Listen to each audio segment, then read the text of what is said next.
చెప్పండి నిషాంత్, మీ వయసు ఎంత? 24 ఏం పని చేస్తారు? డ్రైవింగ్ చేస్తాను. డ్రైవింగ్ చేస్తారు. ఈవిడెవరో తెలుస్తుందా మీకు? ఆవిడ కడుపుతో ఉంది తెలుస్తుందా? మీరు ఆవిడని కాదని ఇంకో పెళ్లి ఎందుకు చేసుకున్నారు? ఫస్ట్ ఆమె ఎందుకైందంటే మేడం ఇవన్నీ లొల్లి ఎందుకు వచ్చింది, ప్రెగ్నెంట్ ఉందని చెప్పి వీళ్ళ ఇంటికాడికి వెళ్ళిపోయింది. ఉమ్. 3-4 months అయిపోతుంది ఆమె వెళ్ళిపోయి. అయితే నేను డైలీ వెళ్తున్నా వస్తున్నా, ఆమెతో మాట్లాడుతున్నా వస్తున్నా. దానికన్నా ముందు ఏం స్టోరీ అయిందంటే ఇట్లా ఊరికే లొల్లి అవుతుంది మేడం నాకు ఆమెకి. ఎందుకు లొల్లి అవుతుంది? అంటే ఈమె ఫస్ట్ వేరే అతను ఒక అతన్ని లవ్ చేసింది మేడం. ఎప్పుడు? పెళ్లి కాకముందు. మీకు ఎప్పుడు తెలుసు అది?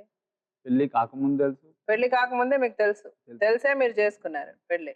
అంటే మేడం ఇప్పుడు ఆమె మాట్లాడదని అనుకున్నాం. ఇప్పుడు తర్వాత ఆమె వచ్చినాక మళ్ళీ అవి కొన్ని రోజులు అయినాక ఆల్రెడీ నడుస్తుంది మేడం. ఇట్లా ఫోన్లు మాట్లాడుకుంటే నేను ఇంట్లో లేనప్పుడు మాట్లాడుకుంటాను, నేను వచ్చాకనే కట్ చేసేసాను. అట్లా ఒకసారి దొరికింది. దొరికితే కొట్టాను మేడం.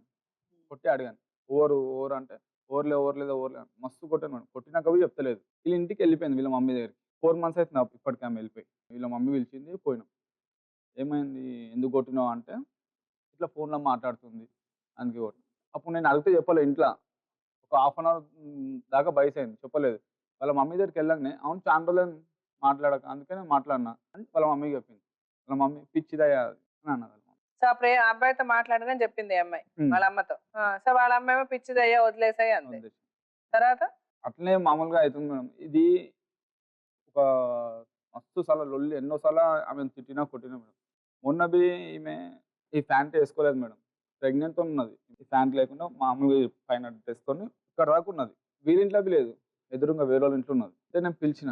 పిలిస్తే 2-3 టైమ్స్ పిలిచినా రాలేదు.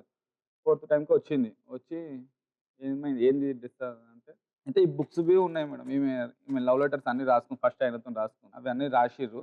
రాసుకుంది పెట్టుకుంది. నేను ఇవి నాకు తెలవదు ఇవన్నీ అని చెప్పి. ఈమె కావాల్సుకొని చూపిస్తది నాకు. కావాల్సుకొని ఆని పేరు తీస్తది. వాడు ఏమన్నా పాటొచ్చినా, అదొచ్చినా, ఏమొచ్చినా ఈమె కావాల్సుకొని నన్ను చూసి నవ్వుతది. మ్యారేజ్ చేసుకున్నాక ఆమె సరింగా లేకుండా మేడం. ఎన్నో సార్లు చెప్పినా పోయి. చెప్తే ఆమె పిచ్చిది. ఎన్నో నైట్‌లు మేడం. ఎన్నో నైట్ ఆమె వాళ్ళ మమ్మీని అడిగాను మేడం. ఎన్నో నైట్‌లు ఇట్లా పండుకోనిస్తలేదు.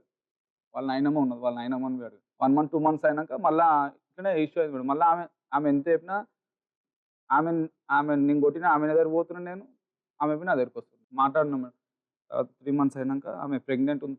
ఇక కొంచెం ఫోటో కొంచెం వచ్చేవారికి వీళ్ళ మమ్మీ దగ్గరికి ఇట్లా తెలిసిపోయింది మేడం.